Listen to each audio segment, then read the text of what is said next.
Hey everybody, this is Longhorn Confidential for March 19th. We're actually taping this on March 18th, which you'd know if you watched our Longhorn Confidential March Madness preview because we're all wearing the exact same clothes. But spring football gets underway today over at on the 40 acres, so we're here to talk about it. Danny Davis, the Austin American-Statesman, joined by Cedric Golden, Kirk Bowles, Thomas Jones.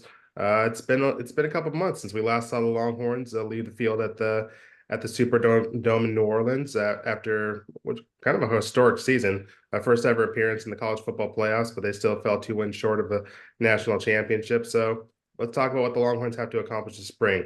Thomas, in Sunday's paper, I believe it was, you had a lengthy kind of preview, you had 24 questions, kind of breaking down things that were going on with spring football. But boiling it all down, what is one question that must be answered by the Longhorns this spring? We'll start with you and then go to Kirk and Sid. Wow. Well, I think it's on defense. You have to do something to improve your pass defense. Simple as that. You know, it was a Achilles heel for the defense all season. It cost the Longhorns a chance to play for a national championship because they allowed what 430 yards passing to Michael Penix in Washington. You have to do something to fix that pass defense. You know, simple as that. And they have a lot of players back, but what can they do to not give up 400 yards against an elite passer? Because there's some elite passers in the SEC.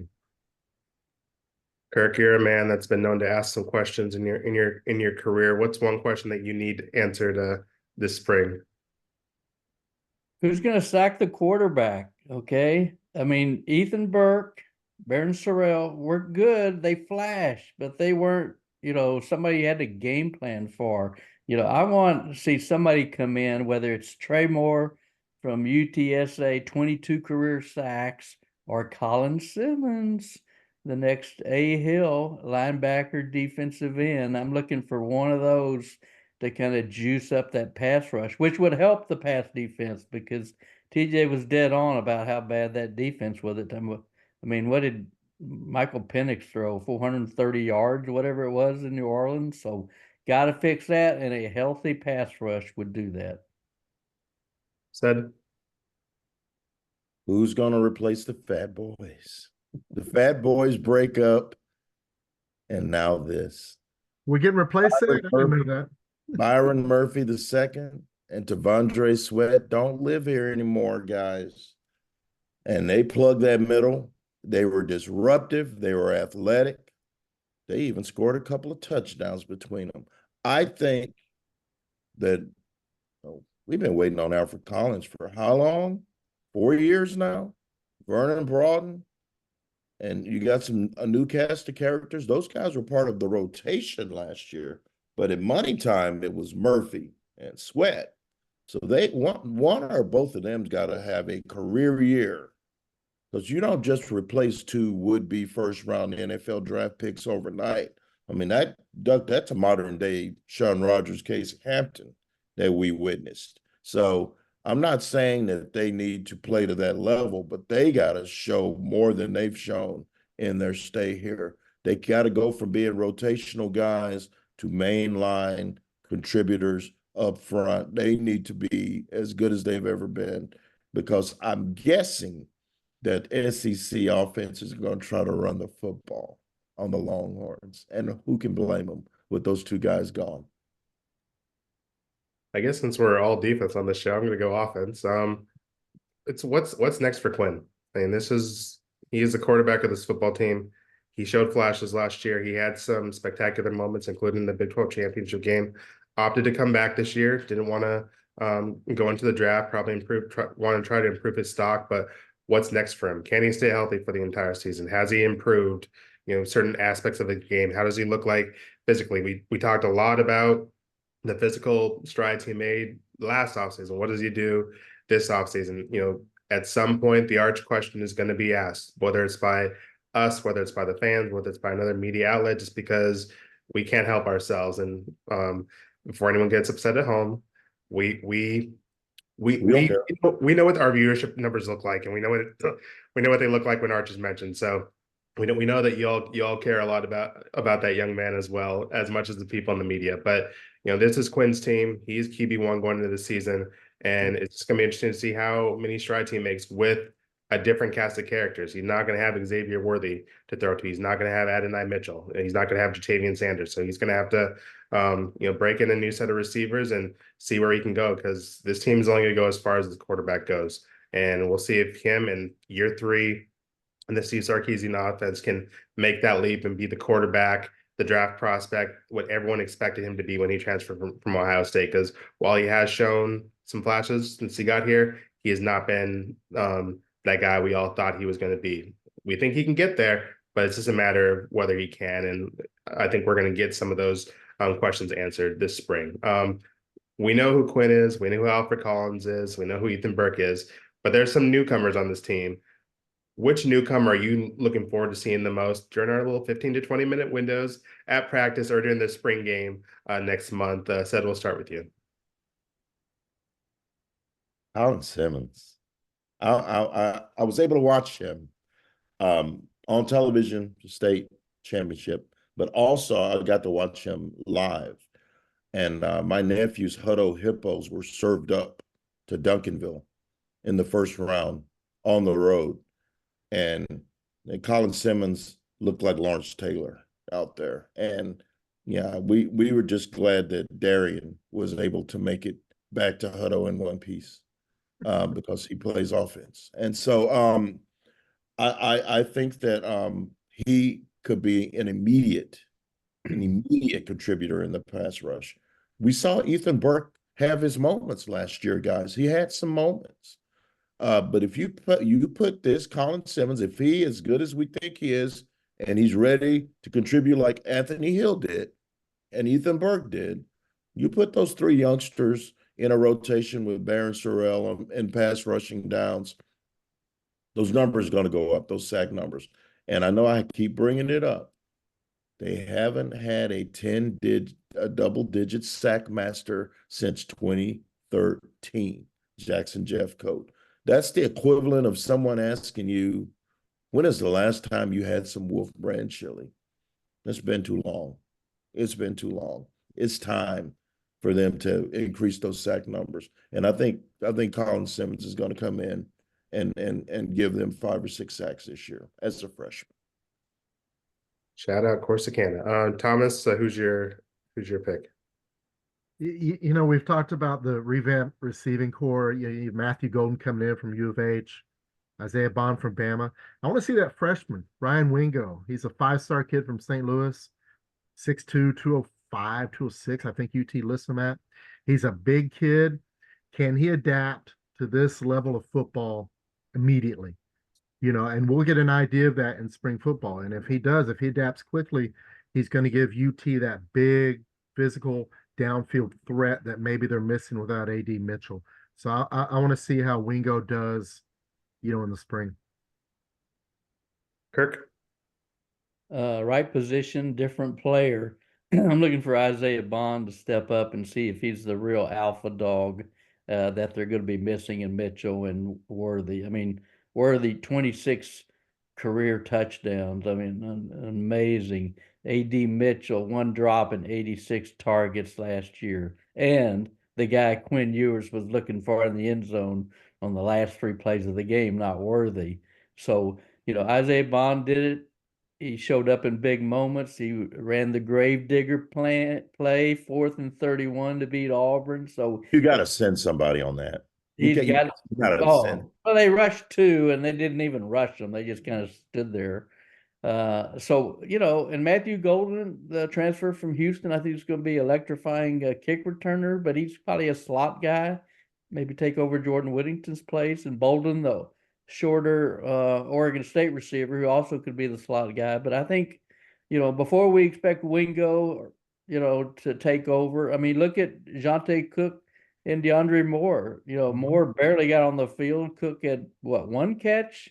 Maybe. So I think it's expecting too much from Wingo, but I too want to see him, TJ. But Isaiah Bond's my guy. I want to see if he's as good as advertised.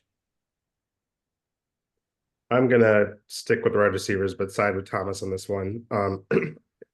In part because I want to see how these young guys grow up in this set of experienced transfers they brought in. I think off the top, you think it's going to be Silas Bolden, you think it's Matthew Golden, you think it's Isaiah Bond, that Texas trots out for game one. But I want to see if Ryan Wingo can make his name. I want to see if Jonte Cook and DeAndre Moore, even though they're not newcomers, have grown up a little bit in the offseason and kind of developed into those 4-star receivers that Texas, thought they were getting when they signed. We saw a little bit of Jonte last year. DeAndre just couldn't break into playing time because there was a lot of good receivers in front of him. But I want to see what those kids have.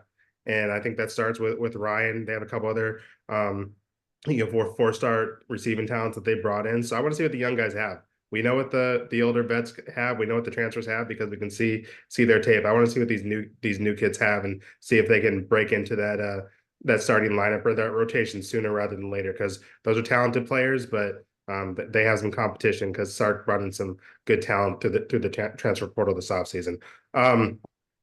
It seems like we mentioned a lot of wide receivers, and maybe that's the answer. But what's the best position battle in spring that you're looking to kind of see get sorted out? Said we'll start with you. I was going to go receiver, but we spent a lot of time on it. So I'm going to look at these running backs, C.J. Baxter and Jaden Blue. They combined for about 1,100 yards last season. Texas is going to need them to combine for about 1,700 or 1,800. CJ won the job this time last year, and then Jonathan Brooks said, hold your horses. You don't know what you don't know. Jonathan Brooks was the truth. I like what I see out of CJ. Jake Blue is scary fast. He is scary fast. He's got the quick twitch, but I kind of like what I saw from CJ. I know he had some ankle problems, at several points of the year, but I love the way he ran between the tackles. He averaged 4.8 a carry. That's respectable in college. We'll take that all day long. 138 carries to Jada Blue 65. The workload's going to go up with both of those guys, and I don't even know if it matters who starts because they're going to really need them both. But I think CJ Baxter is a better table setter than Jadon Blue, and at times Texas had to be station to station that offense, and I think he fits better for what they're doing long term with Jadon Blue being the big play guy. Kirk, who do you got? Defensive tackle, as mentioned earlier, it's like, boy, SEC is a line of scrimmage conference. And boy, you'd better be able to run the ball and stop the run. And that was the luxury that Texas had last year, because they had a top 15, top 10 run defense and a good third down defense. But, you just kind of went into the game knowing teams couldn't run on Texas. And now it's time for Alfred Collins to step up. It's time for a Jeray Bledsoe, a Vernon Broughton, Aaron Bryant, been around a little bit. So it's time for one of them to take the reins, if not two of them, ideally, and show that, okay, we're not going to have a huge drop off. Last year, that Bijan Robinson guy wasn't there anymore, and everybody felt like, oh, the sky is falling. Well, didn't even drop any, much less fall, because Jonathan Brooks was the star. There was no drop off, and now Jonathan Brooks, the top running back prospect in this year's NFL draft. So replacing Sweat and Murphy is just a critical priority for Coach Sarkisian this spring. TJ? Position battles. Can we talk about Arch and Quinn? No. Okay. Hell yeah, Didn't go think ahead. so. Don't run So from look, that. Look, we've talked about the pass defense, and they brought in some talent. There's a lot of young guys, and you have Andrew Makuba coming in from Clemson, who's been a 3-year starter for a high-level program. Some of these guys aren't going to get as much playing time. Is Michael Tafster going to be? Is he going to be a starter with Makuba coming in? Derek Williams going to be a sophomore. He had a really good freshman year. Jelani McDonald is coming up. At cornerback, Gavin Holmes, Terrence Brooks, Malik Muhammad, I think has star potential. So to see how that rotation in the secondary plays out, I think it's going to be really fun. I think, to use recruiting parlance, they're trying to recruit over certain guys. So we'll see how that competition plays out in the spring. Jade's back. Jade Barron is your lock. You Yeah. know what you're getting with Jade Barron. And he's kind of going to be the leader of that whole crew, I think. But it's a lot of players in that secondary. I'll agree with Kirk and just slightly add, we also have to remember Bo Davis isn't there anymore. They have a new Oh, defensive line that's huge. coach. That's Bo huge. did a spectacular job in his 3 years at Texas, and so it's going to be interesting to see how Kenny Baker kind of molds these defensive linemen who need to replace Byron Murphy, who need to replace Devondre Sweat. So that's kind of a position battle, a storyline. I guess I'm paying attention this fall, just how those guys in the middle form under this new assistant coach. So that's my interest there. Before we get out of here, early expectations for this Texas team. Is it too early to start planning our trip to the SEC championship game, or is what are you expecting from this Texas team throughout this spring and going into the fall? Kirk, we'll start with you. Well, I think a lot of people have them listed as co-favorites with Georgia, and it's going to be an angry Georgia team, after missing the playoffs, after being a two-time defending champion. And we get to see them come in Austin, so that's going to be one delicious ball game and one great Saturday, and a whole lot of great Saturdays. So I think Texas is positioned better in football than maybe any other sport except maybe volleyball. I was about to Going say, get it right. going Get it into right. the SEC. I mean, nobody compete with Jared Elliott's bunch. That's why he's got the big bucks now. But I mean, 4 out of 5 offensive line starters back. You got a 2-year starter back at quarterback. You got tons of wide receivers to pick from.